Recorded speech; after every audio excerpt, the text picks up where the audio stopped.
Ja, ich war in Thailand auf Urlaub.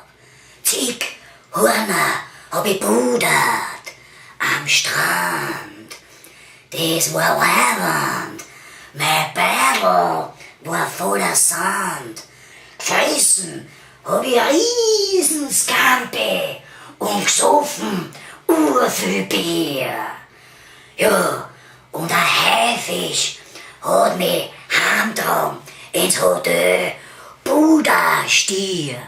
Dort hat mich massiert ein alter Elefant. Ja, und jetzt in Wien bin ich im Krankenstand. Wie lang weiß ich nicht.